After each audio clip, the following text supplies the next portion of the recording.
The Titanic, जिसे दुनिया भर में कभी न डूबने वाला जहाज माना जाता था, लेकिन आज से करीब 100 साल पहले कभी न डूबने वाला ये जहाज डूब गया और इसके डूबने का रहस्य आज भी साइंटिस्ट सॉल्व करने में जुटे हैं। जहां 3 लोगों में से सिर्फ एक ही इंसान बच पाए थे, वहीं 1500 से ज्यादा लोगों ने इस दुर्घटना में अपनी जानें गंवाई।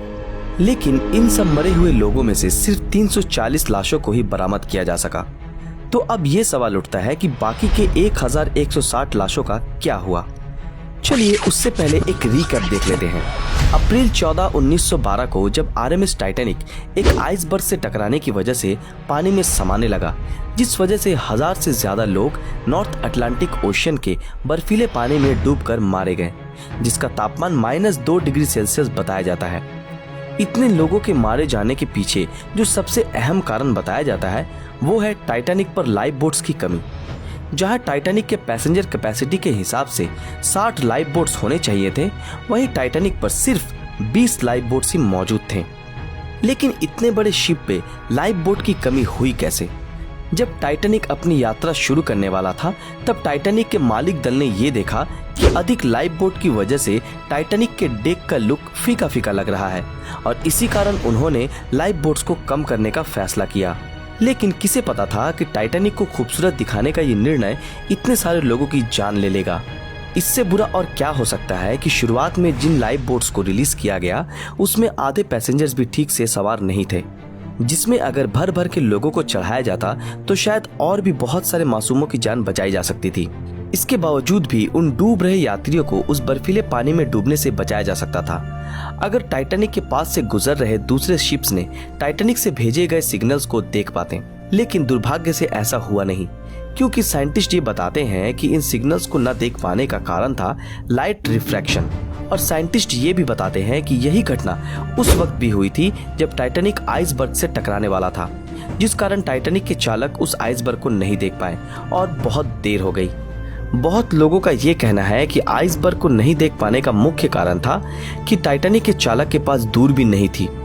और इसके पीछे का कारण ये बताया जाता है कि जिस कबर्ड में सारे दूरबीन रखे थे, उस वक्त टाइटैनिक पे ड्यूटी कर रहे ऑन ड्यूटी सेकंड ऑफिसर के पास उन कबर्ड्स की चाबियां नहीं थी, क्योंकि उनसे पहले जो सेकंड ऑफिसर टाइटैनिक पर ड्यूटी कर रहे थे, जिनका नाम था डेविड ब्लेयर, वो दूसरे ऑफिसर को चाबी हैंडओवर करना ही भूल गए थे। और अगर उनके पास उस वक्त दूरबीन मौजूद होती तो शायद वो बहुत दूर से ही उस आइसबर्ग को देख पाते और टाइटैनिक का रुख मोड़ सकते थे और बच सकते थे। लेकिन किस्मत को तो कुछ और ही मंजूर था। खैर, जो भी हो, टाइटैनिक की दुर्घटना के पीछे बहुत सारे अनहोनी का हाथ था, जिस वजह से टाइटैनिक का ये हाल हुआ। और सच्चाई ये है कि टाइटैनिक के साथ 1000 से भी ज्यादा लोगों ने अपनी जानें गंवाई और जिनकी लाशों को निकालना भी मुमकिन नहीं हो पाया। सो गाइस, अब चलते हैं हमारे असल सवाल पर कि उन लाशों का क्या हुआ जो उस दिन टाइटैनिक के साथ उस पानी में डूबे थे। सोर्स के मुताबिक टाइटैनिक के डूबने के 1 घंटे के बाद ही एक बहुत ही भयानक तूफान उस जगह के ऊपर से गुजरा जहां टाइटैनिक डूबा था, जिस कारण समुद्र में उत्पन्न हो रही बड़ी बड़ी पानी की लहरें और तेज हवाओं ने उन सारे लाशों को घटना स्थल से 50 माइल यानी कि करीब 80 किलोमीटर दूर बहाकर ले गई। और यही वो कारण था कि जिस वजह से जो पहला शिप दुर्घटना स्थल पर पहुंचा था, उन्हें सारी लाशें नहीं मिली।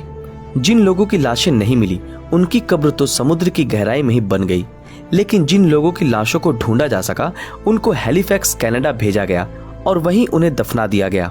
हमें अभी भी एग्जैक्ट लोकेशन का पता नहीं चल पाया है, लेकिन साइंटिस्ट अभी भी ये उम्मीद लगा रहे हैं कि वो उन लाशों को ढूंढने में कामयाब होंगे, जो हर वक्त टाइटैनिक को लेकर स्टडी कर रहे हैं और जो इसके पीछे की मिस्ट्री को सॉल्व करने में सालों से जुटे हैं। इस भयानक दुर्घटना में 1000 से ज्यादा लोगों ने अपनी जानें गंवाई, जिसके बारे में सोचने से भी आज हमारी आंखें नम हो जाती है।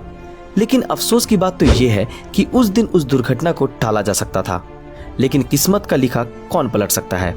दोस्तों, आज के लिए बस इतना ही। अगर आप भी टाइटैनिक से जुड़ी कुछ जानकारी जानते हैं तो हमारे साथ कमेंट सेक्शन में शेयर कर सकते हैं। अगर ये वीडियो आप लोगों को पसंद आया हो तो इस वीडियो को लाइक और ज्यादा से ज्यादा शेयर जरूर करें।